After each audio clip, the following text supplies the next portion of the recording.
नागपुर शहर में ऐसा एक युवा आगे आ रहा है जो सबके दिलों में राज कर रहा है, अपनी जगह बना रहा है। हम जिस एकता के बारे में अब तक बात करते आए हैं उस पे वो बहुत ही सराहनीय कदम उठा रहा है और एकता क्या होती है वो अपने साथियों के साथ मिलकर एक ही बेकीने के माध्यम से वो लड़ाई लड़ रहे हैं। इनका जज्बा और इनका कदम देखकर ऐसा महसूस होता है, ऐसा विश्वास होता है कि एक दिन हमारा जो समाज है जो एकता के बारे में से बात करते आया था आज वो प्रैक्टिकली यूनिटी में काम करने लग गया है। इतना ही नहीं तो इन सभी युवा वर्ग साथियों ने आज कोरोना महामारी के लॉकडाउन के रहते हुए ऐसे बहुत सारे ज़रूरतमंद लोगों को मदद की है, किट के माध्यम से, अनाज के माध्यम से, पैसों के माध्यम से। ऐसे ना जाने कितने लोगों तक के इन लोग पहुँचे हैं और उनके घरदार चलाया है और उनको अनाज से लेकर सारी चीज़ें मदद करने का काम कर रहे हैं। ऐसे ही हमें नौजवानों की तलाश है जो समाज का उद्धार कर सके, समाज का विकास कर सके और हमें एक सही राह दिखा सके। हम जिनके बारे में बात कर रहे हैं उनका नाम है माननीय अतुल खोब्रागड़े जी। अतुल खोब्रागड़े जी इस बार नागपुर पदवीधर मतदार संघ के उम्मीदवार करके खड़े हुए हैं। तो चलिए सीधा उनसे हम बात करते हैं। माननीय अतुल खोब्रागड़े जी। दर्शकों जय भीम, मैं अजय कुमार आप सभी का फिर से एक बार आवाज़ का अंदर टीवी में स्वागत करता हूँ। साथियों, हम हमेशा अलग अलग अतिथियों से मिलते रहते हैं। आज हम माननीय अतुल खोब्रागड़े जी से बात करेंगे, चर्चा करेंगे, तो उनके बारे में थोड़ी जानकारी लेते हैं। जय भीम सभी को। मेरा नाम अतुल खोब्रागड़े है और फिलहाल मैं नागपुर पदवीधर मतदार संघ का चुनाव कॉन्टेस्ट कर रहा हूँ और हमारा एक ऑर्गेनाइजेशन है खूब लड़ लो बेकीने आता लड़ूया एकीने। एक्चुअली ऑर्गेनाइजेशन ने ये हमारी ये फीलिंग्स है कि हम सब लोग इधर उधर बिखरे हुए हैं, तो हम पॉलिटिक्स में हम लोगों को कैसा एक साथ ला सके, इसके लिए हमने ये कैप्शन स्लोगन के माध्यम से हमने ये ऑर्गेनाइजेशन पिछले 2 साल से रन कर रहे हैं। और जहाँ जहाँ पे वैक्यूम है, जहाँ जहाँ पे हम लोग चुनाव नहीं लड़ते, वहाँ पे हम जाकर चुनाव लड़ रहे हैं। जैसा कि नागपुर यूनिवर्सिटी का चुनाव हमने कॉन्टेस्ट किया था और उसी को ही आगे बढ़ाते हुए हमने पदवीधर मतदार संघ नागपुर डिवीज़न पदवीधर मतदार संघ का चुनाव लड़ रहे हैं और सारे लोगों की तरफ से मेरे को चयन किया गया है। और मैं इस बार खूब लड़ लो बेकीने आता लड़ूया एक ही ने के अभियान के माध्यम से जो परिवर्तन पैनल है उस परिवर्तन पैनल का मैं उम्मीदवार हूँ और इस तरीके से हम काम कर रहे हैं। खोब्रागड़े सर, आपने जैसे बताया कि अभी पदवीधर मतदार संघ जो सीनेट का होता है उसका इम्पोर्टेंट क्या होता है, बहुत सारे हमारे समाज के लोगों को होता क्या है पदवीधर मतदार संघ वही नहीं पता है, तो उसके बारे में थोड़ा सा 1 मिनट बताइए आप। हाँ, पदवीधर मतदार संघ में जो होता है वहाँ का जो रिप्रेजेंटेटिव होता है, हाँ, उसके पीछे का सबसे बड़ा एक हम रिजल्ट ना ला सके, इसके पीछे का एक बहुत बड़ा है कि हम लोकतंत्र के बारे में बोलते तो है कि बाबा साहब अम्बेडकर ने हमको लोकतंत्र दिया, बाबा साहब अम्बेडकर ने हमको लोकशाही दिया, लेकिन उस लोकतंत्र में हमारी भी एक रिस्पॉन्सिबिलिटी होती है। लोकशाही की डेमोक्रेसी हमारी भी हम डेवलप हो गए, हम एजुकेटेड हो गए, लेकिन लोकशाही के प्रति, लोकतंत्र के प्रति हम उतना एजुकेटेड नहीं हो रहे हैं। इसलिए बहुत सारे लोगों को, हम भी जब ग्राउंड लेवल के ऊपर थे, बहुत सारे लोगों को यही पता नहीं है कि ग्रेजुएट कॉन्स्टिट्यूंसी क्या होती है, यहाँ का रिप्रेजेंटेटिव कहाँ चुन कर जाता है, इसके काम क्या होते हैं, ये बहुत सारे लोगों को पता नहीं है। ये हमारा मूवमेंट का एक निगेटिव पॉइंट है ऐसा बोले, लेकिन हमने पिछले 2 साल से लोगों में बहुत सारी लोगों में अवेयरनेस क्रिएट किया है कि हमने बताया है कि ग्रेजुएट कॉन्स्टिट्यूंसी में ये आपका अधिकार है, आप वोट कर सकते हो और यहाँ का जो रिप्रेजेंटेटिव रहता है वो आपको आपके प्रॉब्लम्स को रिप्रेजेंट करता है, आपके एजुकेशनल प्रॉब्लम्स को रिप्रेजेंट करता है, आपके एग्जामिनेशंस को रिप्रेजेंट करता है, आपके कोई भी एम्प्लॉयमेंट रिलेटेड हो, आपको रिप्रेजेंट करता है। ये लोगों को पता ही नहीं। लोग बोलते कि प्रॉब्लम है, प्रॉब्लम है, प्रॉब्लम के सॉल्यूशंस भी है, लेकिन वो सॉल्यूशंस हम लोगों को पता नहीं है। तो हमने लोगों को वही 2 साल से मैं जो बोला कि हम 2 साल से जो तैयारी की वो लोगों के बीच में जाकर तैयारी की, लोगों को ग्रेजुएट्स किया, जो ग्रेजुएट्स लोग हैं उन लोगों को हमने अवेयर किया, उनके तरफ उनको रजिस्ट्रेशन करवाने को लगा दिया है। और हमको ये बात पता चल कि हमारे पास में बहुत सारे ग्रेजुएट्स हैं। हम जिस बहुजन समाज की बात करते हैं, हमारे पास में बहुत सारे ग्रेजुएट्स हैं, लेकिन वो इस मोमेंट में या ये सारी चीज़ें उनको पता नहीं होने के वजह से वो कोई काम की होटिंग उनके नहीं रहती। तो हमने उनको वही समझा के बताया कि आप ग्रेजुएट्स हो, आपका अधिकार है, आप मेजॉरिटी से हो, आपने अगर ठान लिया एक साथ तो एक रिप्रेजेंटेटिव आप यहाँ से चुन कर भेज सकते हो जो आपको रिप्रेजेंट कर सकता है। तो इस तरीके से हमने 2 साल में बहुत अच्छे खासे तरीके से 6 जिलों में काम किया है और अच्छा खासा हमने एक एनवायरनमेंट तैयार किया है, एक कॉन्फिडेंस लेवल तैयार किया है। वैसे भी एक हमारा एक मॉडल है सीनेट का, जहाँ पे हमने चुनाव कॉन्टेस्ट किया था और वहाँ से अच्छा खासा एक मॉडल हमने डेवलप किया था। यहाँ से जो रिप्रेजेंटेटिव जो चुन के जाता है, जो उम्मीदवार चुन के जाता है, वो सही मायने में एजुकेटेड लोगों को ही रिप्रेजेंट करता है। फिर वो एजुकेशंस के प्रॉब्लम्स हो, उनके जॉब्स के प्रॉब्लम्स हो, एम्प्लॉयमेंट के प्रॉब्लम्स हो, कोई भी प्रॉब्लम भेजे तो हमारी चीज़ें, हमारे जो आवाज़ है, हमारे जो प्रॉब्लम्स है उसके ऊपर वो बात कर सकेगा। और उसी तरीके से हमने जब बताया तो लोगों का भी रिस्पांस अच्छे तरीके से आ रहा है। बात ये होती है कि किसी न किसी ने तो भी इनिशिएटिव लेना चाहिए और वो इनिशिएटिव हम लोगों ने किया है। सर, जैसे कि आपने अभी बताया एपी के बारे में बात किया, तो सर एपी का निर्माण क्यों हुआ, उसकी जरूरत क्या पड़ी? हम मैक्सिमम जो लोग हैं वो अलग अलग ऑर्गेनाइजेशन में काम करते, सारे यूथ, और अलग अलग ऑर्गेनाइजेशन में जब ठीक है हमारा उतना सीनियर्स लोगों के इतना हमारा एक्सपीरियंस नहीं है, लेकिन जो भी हमारा 3-4 साल 5 साल 10 साल का जो एक्सपीरियंस था उसमें हमको पता चला कि जब तक बहुत सारे प्रॉब्लम्स हैं, क्योंकि मैं स्टूडेंट्स मूवमेंट से आया हुआ हूँ, मेरे को पता है कि स्टूडेंट्स के क्या प्रॉब्लम्स होते हैं और जिनका पॉलिटिकल रिप्रेजेंटेशन होता है। ठीक है, हमारा कोई पॉलिटिकली कनेक्टिविटी नहीं थी, लेकिन जिन इस्टेब्लिश्ड पार्टियों का जो स्टूडेंट्स विंग होता है उनके अगर प्रॉब्लम्स रहे एक पर्टिकुलरली समुदाय के, तो वो उनको बताते थे, उनके पॉलिटिकल लीडर्स को, तो वो उनके प्रॉब्लम सॉल्व कर देते हैं। लेकिन हम जो ऑर्गेनाइजेशंस चलाते हैं वो यहाँ के जो मागास वर्गीय लोग हैं, जो बैकवर्ड क्लास के लोग हैं, उन लोगों के लिए हम ऑर्गेनाइजेशंस चलाते थे। तो हमको ये पता चल कि उनसे कई गुना ज़्यादा हमारे प्रॉब्लम्स हैं और इतने सारे प्रॉब्लम्स हैं कि हम उसको सिर्फ आंदोलन करके, मोर्चे निकाल के, डेपुटेशन लेकर हम सॉल्व नहीं कर सकते। तो हमको उस वक्त भी एक क्लिक हो रहा था कि हमारा जब तक पॉलिटिकली एग्जिस्टेंस नहीं रहता, जब तक हमारा पॉलिटिकल रिप्रेजेंटेशंस नहीं रहता, तब तक ये हमारे प्रॉब्लम सॉल्व नहीं हो सकते हैं। तो हमने उस वक्त फिर डिसाइड किया था कि हम सारे जो अलग अलग जो हमारे जो ठीक है बहुत सारे वैचारिक मतभेद रहते हैं लोगों के बीच में, लेकिन हमारे सारे के प्रॉब्लम तो सारी के हैं ना। तो हम सीनियर्स लोग थोड़ा ट्रेडिशनली होते हैं, थोड़ा सा वो नहीं जाते इधर, तो हम बोले हम थोड़ा फ्लेक्सिबल हो जाते हैं, क्योंकि जब तक हम कम्युनिकेट नहीं करेंगे, हम डायलॉग नहीं करेंगे तब तक फ्लेक्सिबल नहीं हो सकेंगे। तो हमने सारे यूथ जो अलग अलग, कोई एकेडमिक ऑर्गेनाइजेशंस में काम करता था, कोई स्टूडेंट्स ऑर्गेनाइजेशंस में काम करता था, कोई पॉलिटिकली पार्टियों के स्टूडेंट्स विंग में काम करता था, कोई सोशल लेवल के ऊपर काम करता था।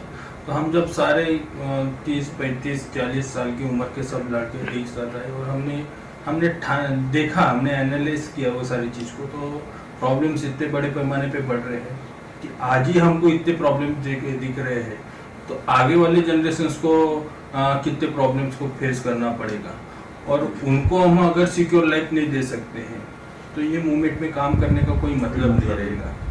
तो हमने उस वक्त डिसाइड किया था कि हम एक क्लियर भूमिका लेंगे, एक हमारा जो वे है वो क्लियर होना चाहिए। नहीं तो क्या होता है कि हम सोशल ऑर्गेनाइजेशन भी चलाते हैं, रिलीजियस ऑर्गेनाइजेशन में भी काम करते हैं और पॉलिटिकल ऑर्गेनाइजेशन में भी काम करते हैं। हम एक लाइन खींचेंगे कि उस लाइन के ऊपर ही हम काम करें। तो हम विद प्लान और जितने एफर्ट्स लगाने उतना ही टेक्निकली और अपडेट होके सारी चीजों को। तो हमने एक डिसाइड किया था कि हमको अगर डेवलपमेंट करना है, चाहे कोई भी हो, एजुकेशनल डेवलपमेंट हो, यूथ डेवलपमेंट हो या ओवरऑल सोसाइटी का डेवलपमेंट हो, तो हमको पॉलिटिकली आगे जाना पड़ेगा।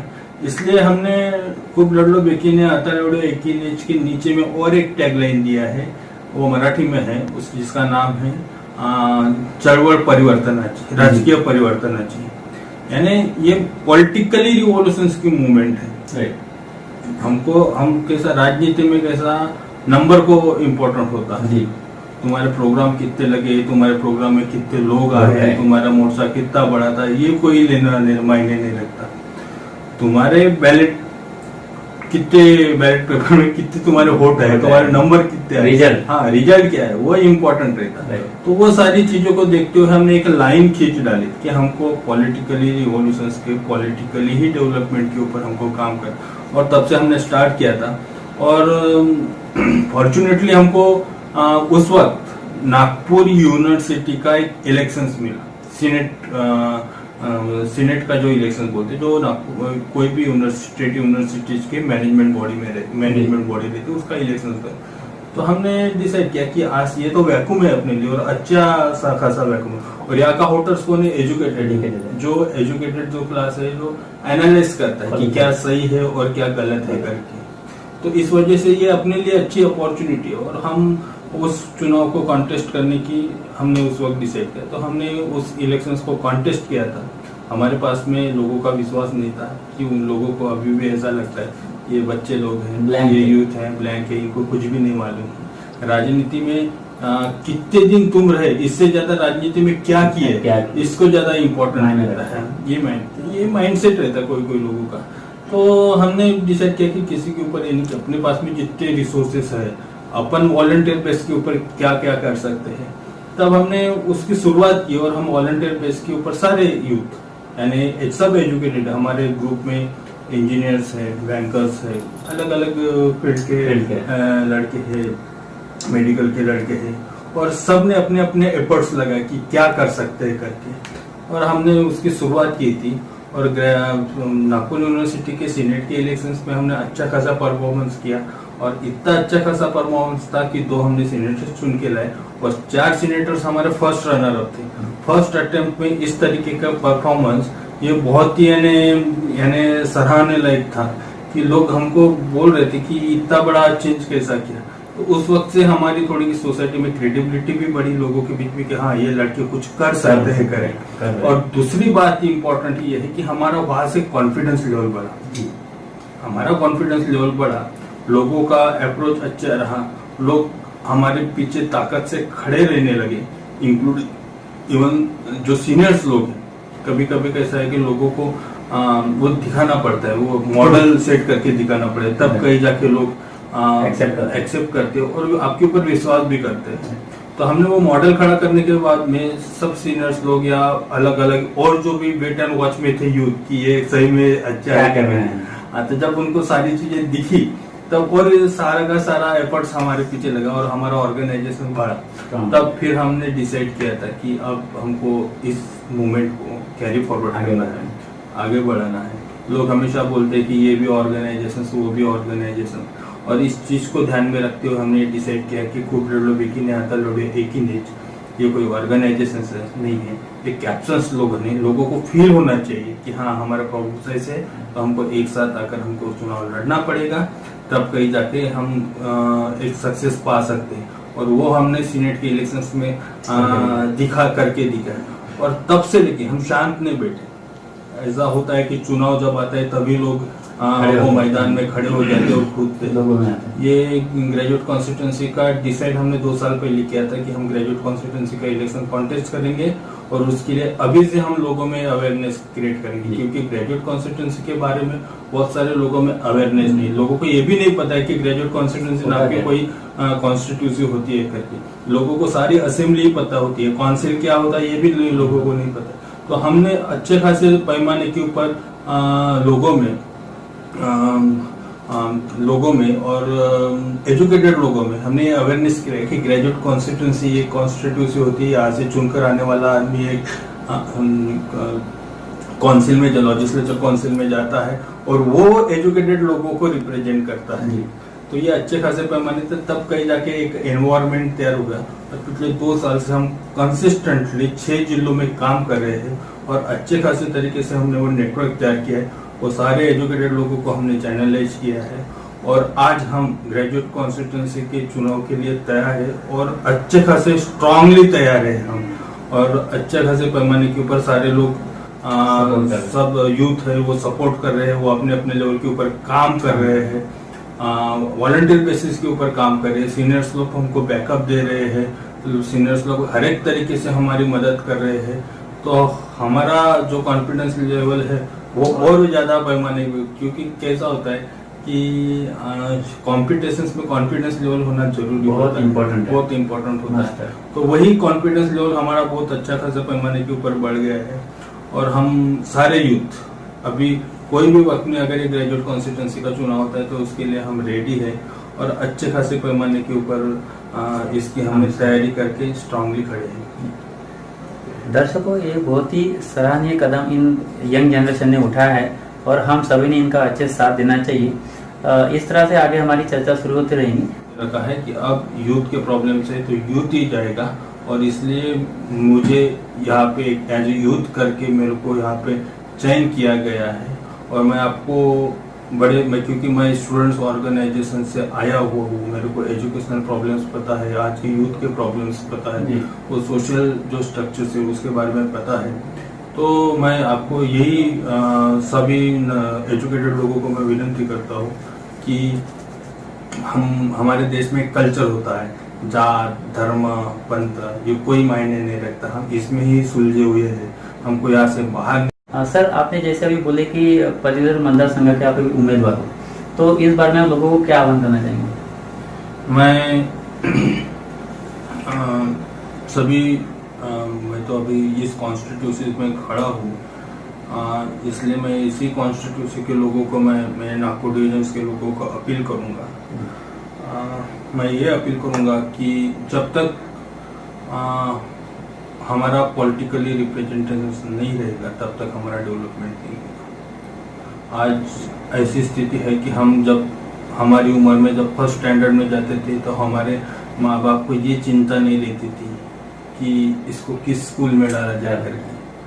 आज के 1 लाख रुपए कमाने वाले भी पेरेंट्स लोगों को ये चिंता है कि हमारे बच्चों को कहाँ पढ़ाना चाहिए करके। तो ये जो शिक्षा का जो बाजारीकरण बहुत बड़े पैमाने पे हो रहा है, इसकी इंटेंसिटी आने वाले समय में बहुत ज्यादा पैमाने पे पड़ेगी। एक जमाना था जब आप ग्रेजुएट्स होते थे तो आपके घर में कॉल लेटर आता था नौकरी के लिए। आज हजारों से बड़े पैमाने के ऊपर ग्रेजुएट्स घर में पड़े, उनको लिए जॉब नहीं है। कल का ही एक दिन था कि जिस देश के युवाओं ने अनएम्प्लॉयमेंट डे करके सेलिब्रेट किया। तो ये बहुत ही आने वाले फ्यूचर की ये बहुत ही बड़ी दिक्कत है और उसमें सबसे ज्यादा परेशानी ये है उन लोगों की जो बहुजन समाज है। उस बहुजन समाज का सबसे ज्यादा प्रॉब्लम्स है क्योंकि एजुकेटेड लोग, अनएम्प्लॉयमेंट लोग उसमें ज्यादा पैमाने के ऊपर है और ये सिस्टम बनाया गया है सिस्टमेटिकली। मैं थोड़ा एक्सप्लेन करके बता रहा कि एक सिस्टम बनाया गया है कि एक तरफ कॉलेजेस को बड़े पैमाने के ऊपर बनाया गया जहाँ से नंबर ऑफ ग्रेजुएट्स बहुत ज्यादा निकल रहे हैं और दूसरी तरफ एक तरफ नंबर ऑफ ग्रेजुएट्स बढ़ रहे हैं और दूसरी तरफ इनके लिए एम्प्लॉयमेंट ही नहीं है। तो ये बहुत ही दुविधा भरी बात है। तो इस चीज को अगर हमको सॉल्व करना है तो हमारा पॉलिटिकली स्ट्रांग रिप्रेजेंटेशन होना चाहिए जो यूथ की बात कर सके, जो एजुकेशन की बात कर सके, जो युवाओं के प्रॉब्लम्स के ऊपर बात कर सके। लेकिन आजकल के पॉलिटिक्स में ऐसा दिखाई दे रहा है कि इन सारी चीजों के ऊपर कोई बात नहीं कर रहा, अननेसेसरी चीजों को ज्यादा फोकस किया जा रहा है। तो हम इसी चीज को देखते हुए हमने डिसाइड किया है कि यूथ के प्रॉब्लम से, एजुकेशन के प्रॉब्लम से, तो इस प्रॉब्लम को प्रैक्टिकली जिस आदमी ने ग्राउंड लेवल के ऊपर देखा है वही आदमी हाउस में जाए और ये सारे प्रॉब्लम्स को रिप्रेजेंट करे, वहाँ पे इसकी आवाज़ बुलंद कर सके। इसलिए हमने ग्रेजुएट कॉन्स्टिट्यूंसी का चुनाव लड़ने की ठानी है। जिन लोगों ने रजिस्ट्रेशंस नहीं किया होगा उन लोगों ने खुद होके रजिस्ट्रेशंस करना चाहिए। मैन्युअली भी रजिस्ट्रेशंस होता है, ऑनलाइन प्रोसेस भी रजिस्ट्रेशंस होता है, तहसील ऑफिस में मिलता है, जिला परिषद में वो फॉर्म मिलते हैं। तो ये हमारी एक मॉरल रिस्पॉन्सिबिलिटी है इस डेमोक्रेसी के प्रति, इस लोकशाही के प्रति, और हमारे एजुकेटेड लोगों की तो सबसे ज़्यादा मॉरल रिस्पॉन्सिबिलिटी होती है। तो मैं सभी लोगों को फिर से अपील करता हूँ कि आप हमारे साथ में खड़े रहकर सब मिलके हम ये परिवर्तन को करते हैं और इस विदर्भ में या इस महाराष्ट्र में एक नई युवाओं की एक मूवमेंट खड़ी करते हैं। तो इतना ही कर मैं यहाँ पे रुकता हूँ। Thank you. दर्शकों, हम सभी क्वालिफाइड लोगों की, पदवीधर लोगों की एक नैतिक जिम्मेदारी है कि वो अपना रजिस्ट्रेशन कर ले। और बहुत ही इन यंग जनरेशन ने सराहनीय कदम उठाया है, जो हम लोग रात दिन कहते हैं। हर कार्यकर्ता, हर समाज नागरिक के ऊपर मुँह पे रहता है कि हमको एकता चाहिए, यूनिटी चाहिए। तो इन यंग जनरेशन ने ये करके दिखा है और अपने सीनेट का पिछला अपने रिजल्ट देख ही चुका है। तो ये इनकी शुरुआत है। हमें इन यंग जनरेशन को सपोर्ट करना चाहिए, सहकार्य करना चाहिए और जितनी हो सके इनको हम लोगों को मदद करनी चाहिए। ऐसे ही ये कार्रवाई चलता रहेगा। फिर से आप सभी का मैं स्वागत करता हूँ। अजय कुमार, आवाज़ क्रांति टीवी।